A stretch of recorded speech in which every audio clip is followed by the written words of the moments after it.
Karma continues to smile on me with the lack of Mr. Black's presence. People keep telling me he's in intensive care recovering, but I'd prefer to see him in the upside down, cowering in the corner of Castle Byers, while the Demigorgon slowly hones in for the kill. If you didn't understand a word of that, you're in the wrong town, friend. If you understood all of it, welcome to Hawkins, but continue with caution. I'll be spoiling things.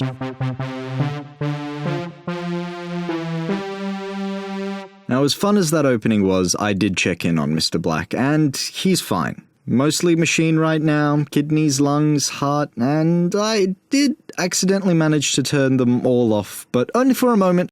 It wasn't my fault, though. I mean, the switch was out in the open, after I unlocked the plexiglass box, of course, but that was the doctor's fault. He left the keys in his office, and the door was too easy to pick, and he was too easy to knock out, and security didn't stop me in time, either. In any case, he's fine. Once they removed the pillow from his face and resuscitated him, they said he'd pull through. So, while he's off resting, we have another installment of Viewing Solo recorded directly from my very own cell. And if you haven't figured it out yet, again, you're in the right place for having Stranger Things spoiled for you.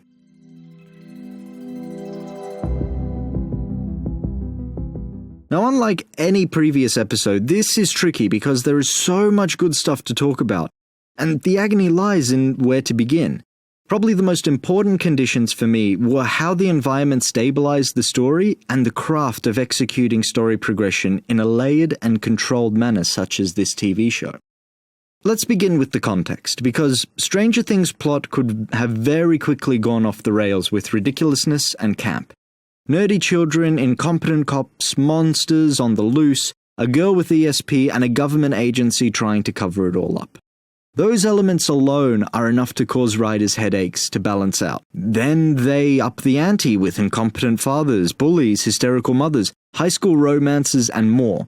In the hands of a lesser set of writers, those elements on their own would have been stretched thin across a few seasons. Or, in the case of other writers, it would have been condensed down to a single mess of a 3-hour-long director's cut.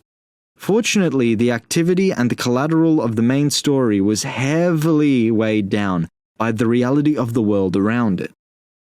Now, sometimes this is done by adding subtext and background to a character. David Harbour's award-worthy performance as Chief Jim Hopper is the key example. While initially introduced as a heavy-drinking, philandering chain smoker with a tardy attitude to work and a dependence on medication, we find out later in the season that he is a highly competent, observant, and curious city-trained detective. He merely acts out because of a difficult past. By doing so, he redeems the rest of the squad of obligatory genre-compliant imbeciles. Millie Bobby Brown's stellar execution of 11 could fall into the trope of a child fearful of her powers and determined to use them only for good. Instead, she knows to some degree what her powers are capable of and how to use them with precision. As a result, she is willing to kill and mangle friend or foe out of sheer survival instinct. A bold, authentic, terrifying move allowing for unpredictability and suspense. Her abilities are further offset by the bleeding that precedes their use. Doing this not only limits where and how this potential cop-out of a character trait is utilized, but adds further uncertainty as to her endurance, her capacity, or strength throughout the season.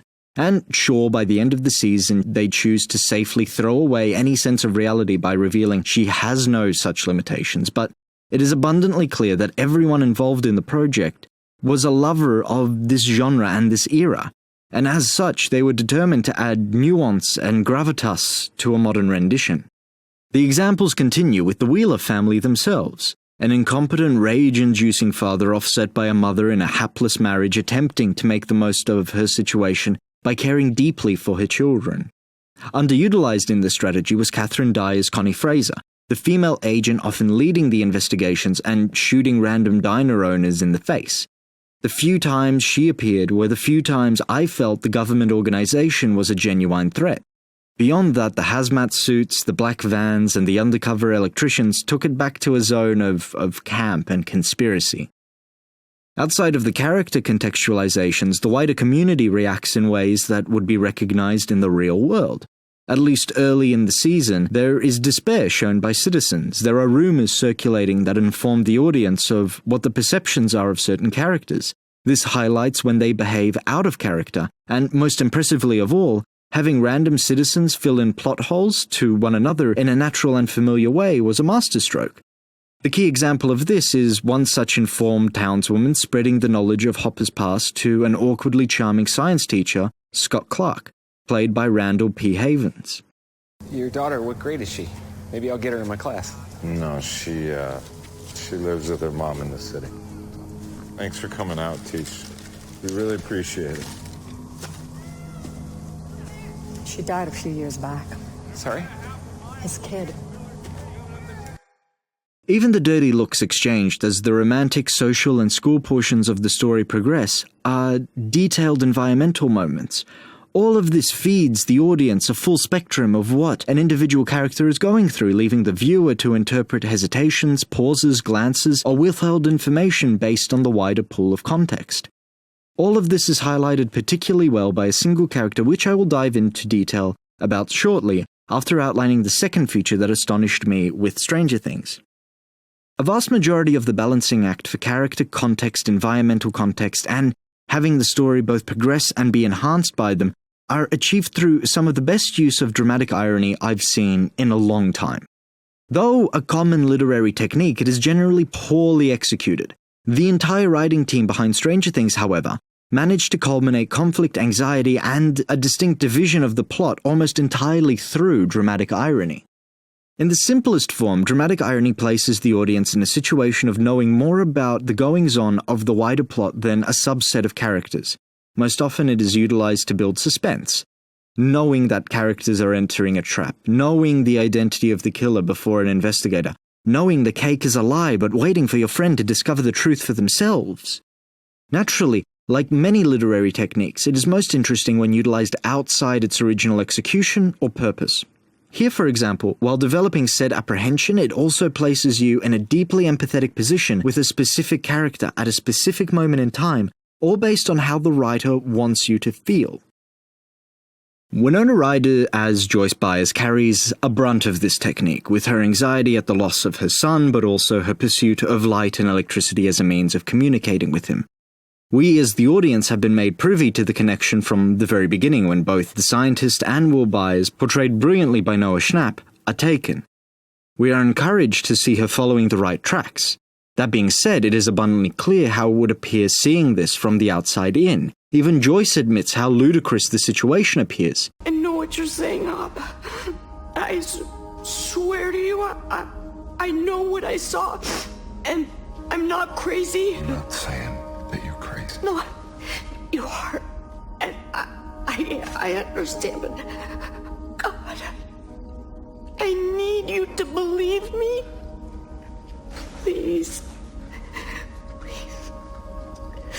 This is a conflict she initially has with her eldest son, Jonathan, played by creepy but kind Charlie Heaton. Then with Karen Wheeler, brought to life by Cara Buono, where Joyce finds it easier to lie than to explain. Then a confrontation with Hopper before a final confrontation with ex-husband Lonnie, also known as Sleazy Ross Partridge. With each subsequent confrontation, her quest for truth looks more and more fanatical. Fairy lights, an alphabet scribbled on a wall, wallpaper torn away, a hole punched through an exterior wall, and the context for Hawkins' residents' reactions are also painted with broad strokes, of various individuals describing her difficulties with anxiety and of her being close to the edge of insanity. And yet, we as the audience know better. We root for her and hope that she will convince everyone around her of the surreal happenings. A faceless creature kidnapping her child who subsequently speaks to her from within the walls of her home and through electricity. This pattern is replicated throughout a majority of the series across all three key storylines, well, 4 if you count the aggressors, until they finally coalesce in the final few episodes. Before I go on, I just want to say that I've already listed a ton of actors playing the various characters and how they have stood out, but the entire cast must be commended for their acting because, as my final arguments will reveal, they were the key to carrying the show to the success it had. Now, that may sound like a strange thing to say. It would appear obvious that a good show needs to have good performances, but the level of individuality actors brought to their individual characters was, again, something that has been lacking in recent film and television.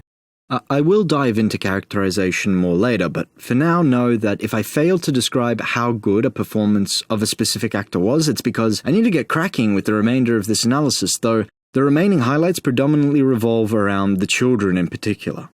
Aside from the audience's ongoing insights into the Department of Energy's staff and their particular story, the remaining plots include Chief Hopper and Joyce Burns ultimately teaming up and exchanging intel around piecing together what is going on. The dramatic irony here serves in Joyce's favor, whereby we see Hopper doubt everything she is saying up until he discovers it for himself, and the elation is distinctly felt by viewers when they do manage to come together and share the burden of knowledge with one another. The second is Natalie Dyer's deeply emotive Nancy Wheeler teaming up with Jonathan Byers. Here the writers have the audience side with Jonathan, seeing his pain at home, the pressure he is under dealing with not only his own grief at the loss of his brother, but the subsequent apparent mental breakdown of his mother.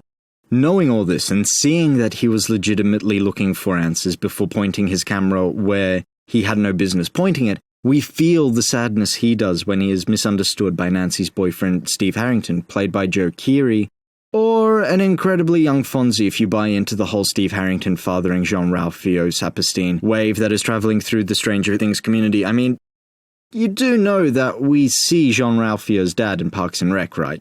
Plus, it's bloody obvious that the two are clones from the Upside Down, not family members. I figured it out. I have the red twine, the Polaroids, everything. My corkboard conspiracy web is unequivocally correct. Anyway, Nancy and Jonathan begin their own quest for vengeance following the untimely taking and death of Shannon Purser's Barb Holland. Hashtag I'm with Barb. And finally, we get to the core storyline. The boys and Elle. Finn Wolfhard's Mike Wheeler, Gatton Matarazzo as Dustin Henderson, and Caleb McLaughlin portraying Lucas Sinclair. This is by far my favorite of the storylines because the Duffer Brothers, along with the 7 or so writers that penned all 8 episodes, weighed everything with these kids perfectly. What I mean by this is that a number of the titles that attempt to have children as either the main or secondary protagonist falls into the trap of having the child and the adult on the same level of knowledge. And yet the child manages to connect the dots first. This is quickly given the explanation of them either looking at it through innocent eyes, or by having intuition, or... Truly wonderful the mind of a child is. In any case, Stranger Things gives the children a huge head start in their story by giving them Elle. That's not to say that they don't face adversity. The presence of Elle, like the presence of anyone new within a group of friends, causes conflict and discomfort among various members at various times at various levels of intensity. Ultimately, as they traverse the trappings of such relationships, with Elle's abilities, they can piece together the story and situation in less time because they have the ignition spark of the whole sequence of events. Another thing that needs to be addressed and praised is how they formed all 3 of these children, and even Will Byers in the little time that we see him. YouTube channel Extra Credits has a fascinating insight into how poorly children are treated from a character point of view within gaming. But this is doubtless the case in film, television, and books. Graphic novels, to my mind, have the best grasp of children because deep down the culture and merely the act of drawing in itself channels an incredible connection to youth. That aside, the entire team of writers, Matt and Ross Duffer, Jessica Mecklenburg, Justin Dobble, Alison Tatlock, Jesse Nixon Lopez, and Paul Ditcher, they all deserve praise for giving these children identifiable standout traits.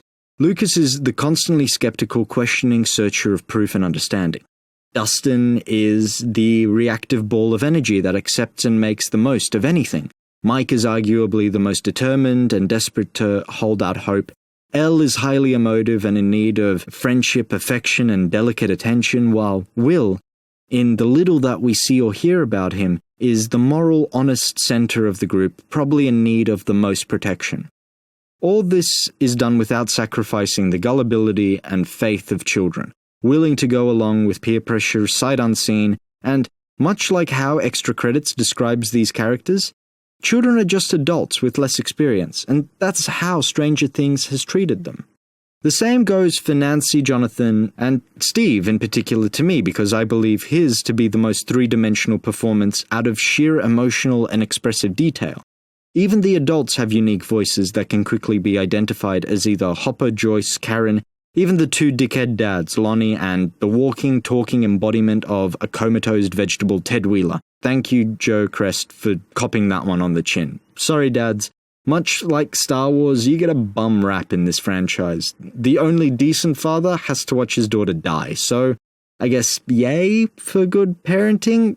Maybe, but no piece of one of these characters' dialogues would sit right or sound right coming from another character's mouth. They are all unique in a deeply human way. And the dialogue, my goodness, the dialogue. To capture the essence of children and adults in a small community so well, again, this team deserves an award. I will have a few minor things to add at the very conclusion of this analysis, but it's mesmerizing in and of itself. But returning to the point at hand, with insights into all three stories running in tandem, we, the viewers, are constantly given opportunities to yell the obvious questions at the television, to plead with the characters that they just make the connections between one another because we see the entire picture. These kinds of near misses and the desperation to see intuitive characters redeemed for following their hunches are why so many people are invested in this series. And beyond the establishment of the environments, the uniqueness of each individual character and the way in which the story progresses, other highlights include the set and costume design. Both give a true sense of the decade along with instilling their own traits onto the characters residing within them. The clean, large, manicured house of the Wheelers, the chaos and spontaneity of Mike's basement, the run-down, distant but still warm and comforting home of the Byers residence, the cold, unfeeling sterility of the research facility, and the open forest ironically constricting all that enter it with a fear of something lying in wait behind every tree. And both the original score and the wider soundtrack enhance the sense of nostalgia and mystery. Kyle Dixon and Michael Steen of the band Survive penned the original music and ought to be proud of what they achieved. Despite the low two-tone bass iconized by House of Cards becoming as overplayed as the horn-like tone from Inception, the two musicians managed to place a unique spin on it by overlaying it with extensive sets of synthesizers to create memorable, identifiable themes. All licensed songs selected for the remainder of the series were lovingly chosen to not only reflect the decade, but to enhance the action and divide story elements. Low-key new wave music is saved for Jonathan's wider interactions and frame him as a deeply thoughtful and culturally curious teen. The wider use of pop for more popular cliques within the school indicate a need to fit in to the mainstream of society, and this dovetails nicely with references to cliches during the pool party scenes in particular. And looking at it with even finer detail, lyrics mirror precisely the decisions, emotions, and roles being fulfilled by individuals without distracting from the action. At times, they serve as a plot vehicle. The Clash playing on the boombox in the Wheelers' home is an example of this. Other times, they are merely the action that is taking place in reference to an emotion. Jonathan's grief at his mother's apparent insanity leads him to listen through his headphones. Finally, they are presented as simple background tracks to double down on the particular emotion on display. The closing shots of episode 3 of Mike's mother supporting his grief, while Jonathan supports his mother's, while David Bowie's Heroes plays to the end credits springs to mind. And it helps that this decade is potentially one of the final few where music plays a major role in entertaining and supporting mass amounts of people. Hence its quality, consistency, and respectful use within Stranger Things. And that final shot of episode 3 leads me to briefly mention the excellent camera work, perfectly framing the set design and the environment. In its simplicity, the Duffer Brothers were able to focus on what was key.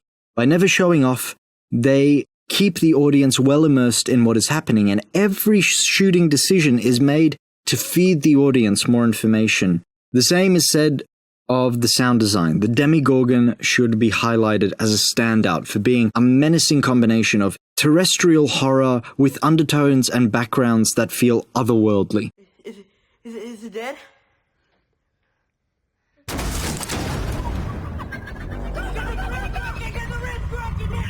Creating an uncanny sensation. This exemplifies the ongoing lack of understanding as to what it actually is, based on the glimpses townspeople managed to capture.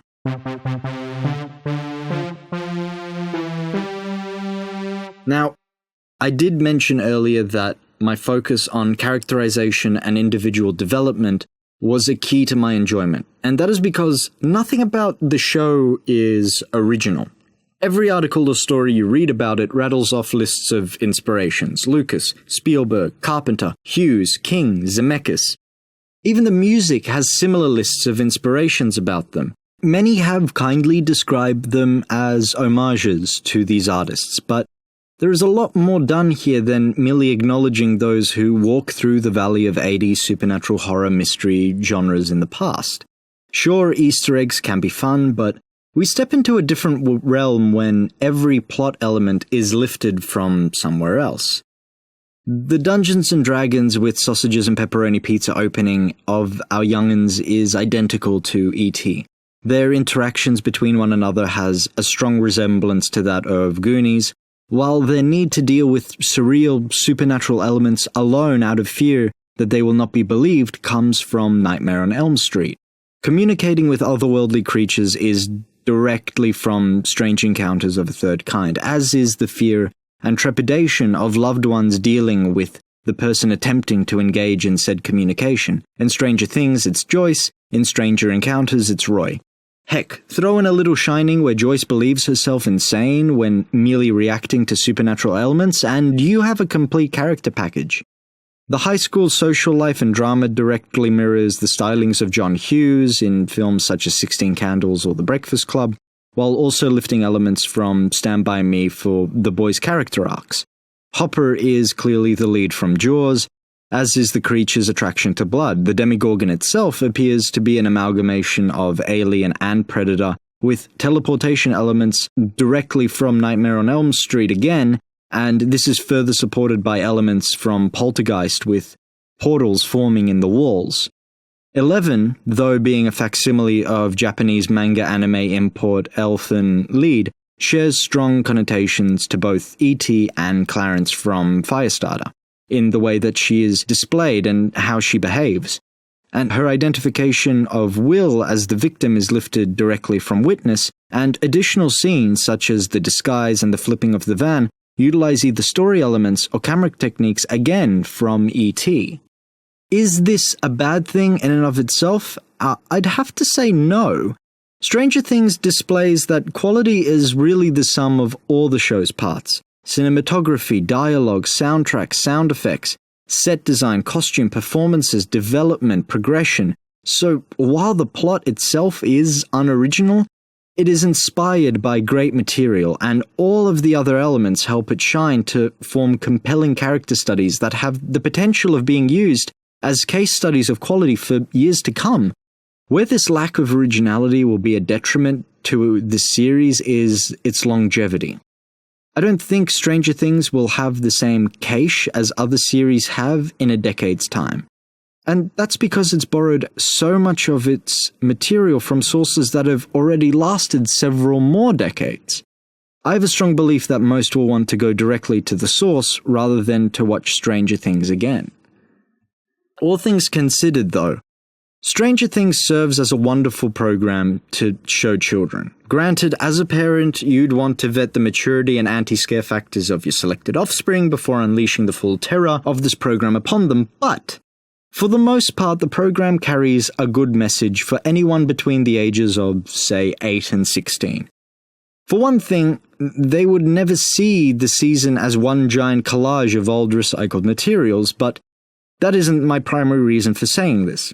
A huge part of why I'm advocating this position is because Stranger Things has strong opinions around moral agency. Ideas relating to a person's capacity to make decisions based on attitudes of right and wrong. While a lot of what is available to view places important decisions into the hands of powerful, experienced figures, Stranger Things enters the microcosm of the community and places the smallest voices at the center of the stage to make decisions, and these decisions are contextualized to the audience as having major ramifications. Not only that, but the characters choose to cast off the advice and explicit instructions of authoritarians within their life. Furthermore, the reasoning behind every decision is spelled out and examined by the characters themselves.